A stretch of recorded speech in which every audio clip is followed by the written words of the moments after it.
expect was for them to break the rules and do the right thing, even though it was against the rules. And that's what stopped me from being able to get offered the ballot, was when she asked me for my ID. Now, what's the rule that she broke? That just simply asking for a photo ID?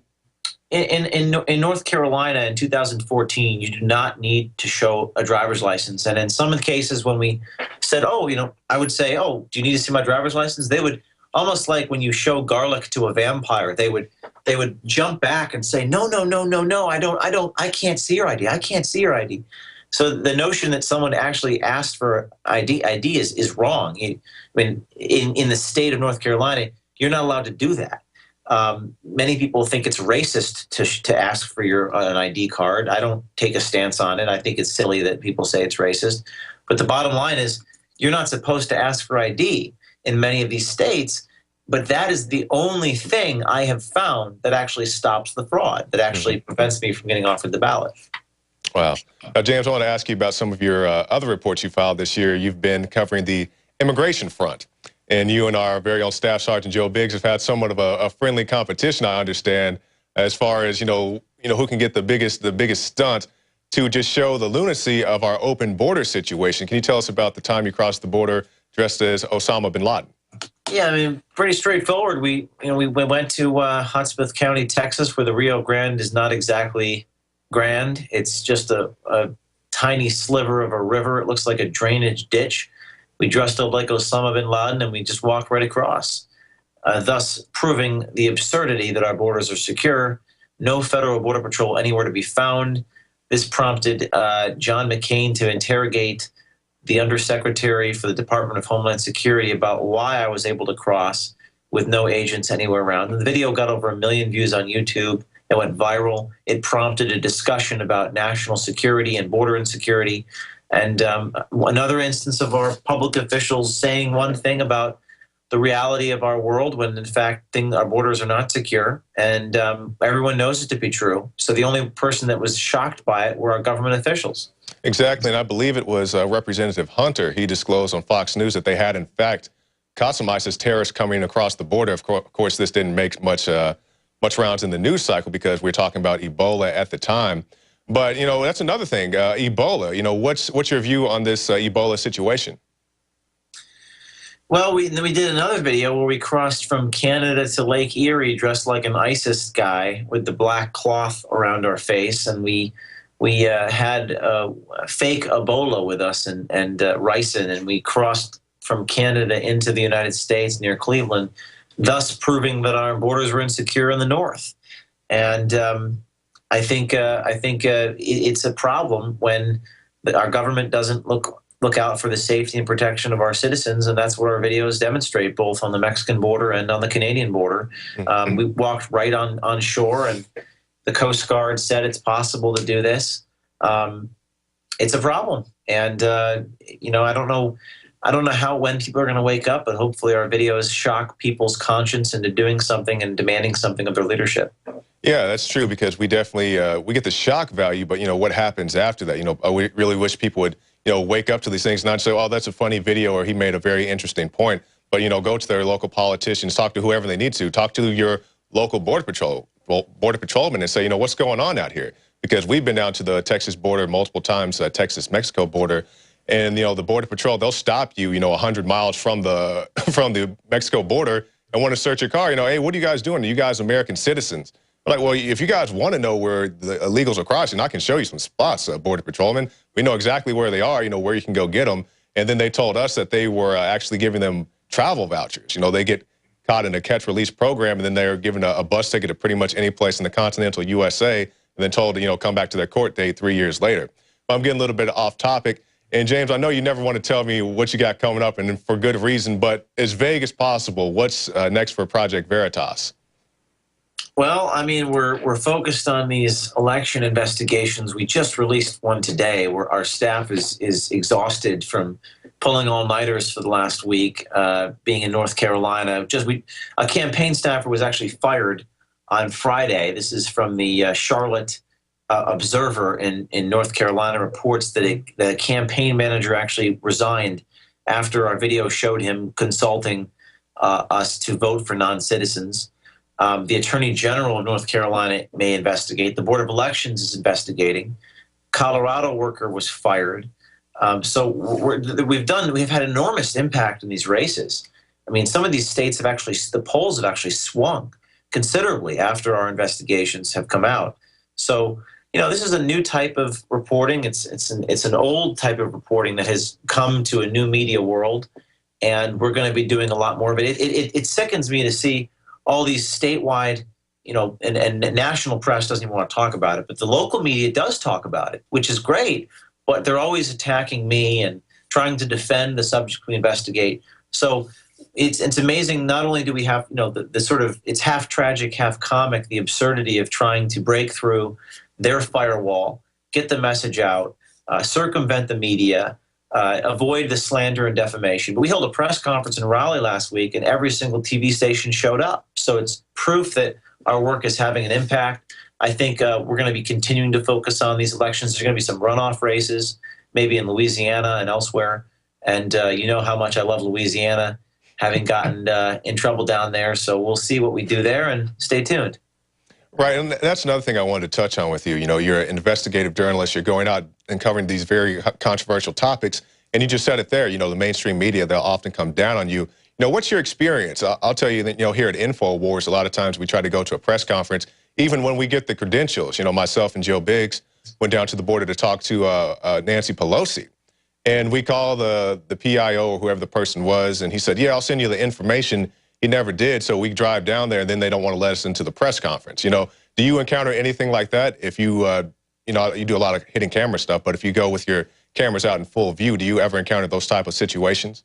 I was in the press conference last week, and the Associated Press guy, he says, now you're not even a news organization. He's sitting in the audience. He's asking me a question. I mean, I held a press conference, and everyone showed up. NPR showed up. AP showed up. Local ABC, NBC, Eyewitness News. And and he was saying, well, you're not a journalist. I said, well, I am a journalist. And he said, well, when are you going to release your full raw videotape?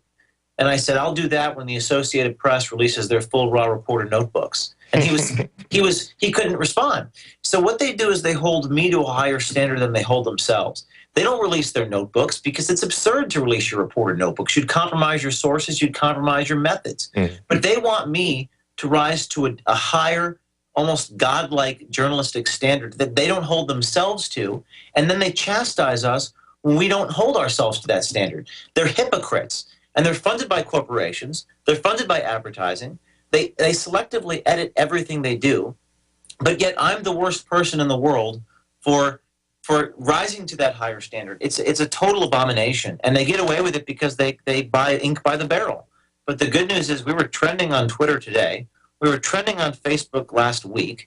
We've been covered by every TV station in the state. And the reason why it's working is because people are saying to themselves, am I going to go watch CNN and listen to some guy read off a teleprompter? Or am I going to go to Project Veritas and watch people actually do adversarial journalism that Mike Wallace, Diane Sawyer, and Upton Sinclair used to do? It's more exciting, it's more interesting to follow where the story goes.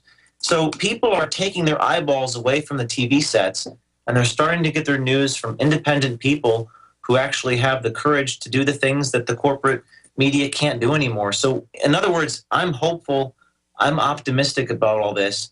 It's just a matter of producing as many stories as we can do, and then they will come to our press conference like they did last week and cover us. That's right. James O'Keefe, give us your final thoughts and then tell our viewers how they can keep up with your work. My final thoughts are to stay tuned. If you want to help us, we're a nonprofit, so we get funded by thousands of generous contributions. ProjectVeritasAction.com, and send us a tip if you either want to become a videographer or if you have an idea locally to root out corruption. And it's ProjectVeritasAction.com. All right, James O'Keefe, Project Veritas, thank you for your time. Thank you. Stay tuned. We'll be back right after this break with more election coverage.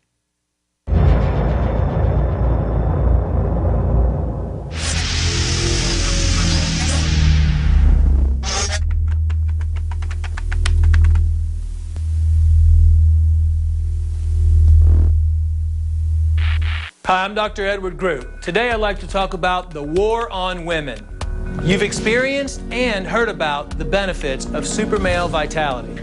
Now, the new formula has arrived. Introducing the new Super Female Vitality. I have specifically designed this formula to help the body naturally regulate itself without the use of artificial hormones. Key ingredients chosen from the highest quality sources. Each of these ingredients works synergistically with the female body in order to maximize overall vitality. You've heard the reviews and the feedback on how the original Super Male Vitality has revitalized relationships. Now, both the man and the woman can have the revitalization in their own bodies with Super Male Vitality and Super Female Vitality.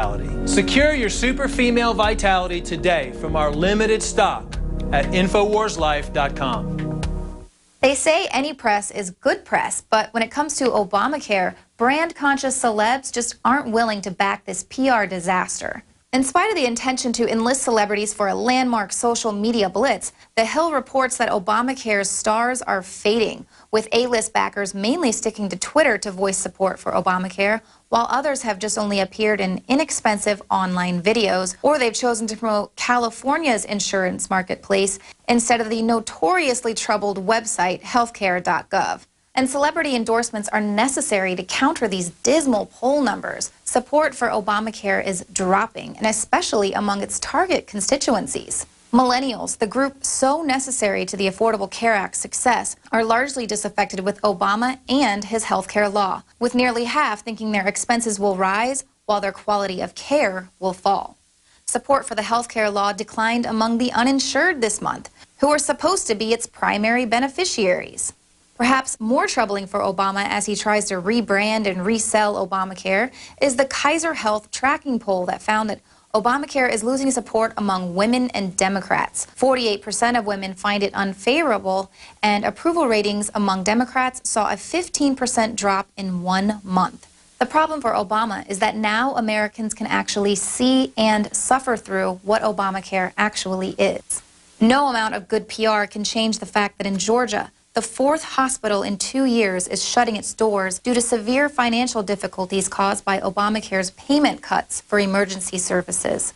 And A-listers won't be able to quell the rate shock that consumers are experiencing once they do sign up for the Affordable Care Act, including a 539% increase for a couple in Texas and increased premiums for 11 million workers, according to Fox News. These rate hikes even prompted liberal blogger Terj Capps to express his outrage over his family's rate increase, saying, "I'm canceling insurance for us, and I'm not paying any penalty. What the hell kind of reform is this?"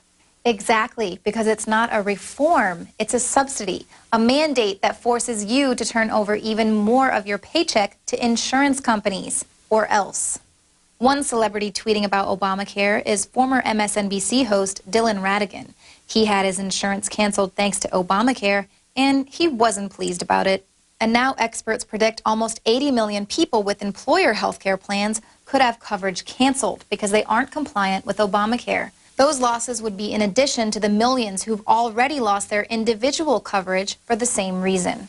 But Vice President Joe Biden thinks it's great that Obamacare is going to cost 2 million jobs because now women can stay at home and make their husbands a sandwich or something. This is about freedom. How many of you are single women with children in a dead-end job? You're there because of your health insurance. You would rather have the opportunity to spend the next couple years with your child till they get, if that was your choice, till they get into primary school. You're now trapped in that job because if you leave, you lose your health insurance. Now, you'll be able to make an independent choice. And here's what another celeb thinks of Obama's signature legislation. You know, I'm a socialist enough that I want everybody to be have access to health care, poor or rich. You know that old line, the rich should live and the poor should die. You know, I'm not for that. But I think when you turn something over to one industry as opposed to another industry. They're going to do what's self-serving. The bill seems, incredibly complex. And why are they getting exemptions? And why is Congress not participating in the same kind of system as everybody else is? I really think that it's a big bollocks. Obamacare doesn't need to be rebranded and resold.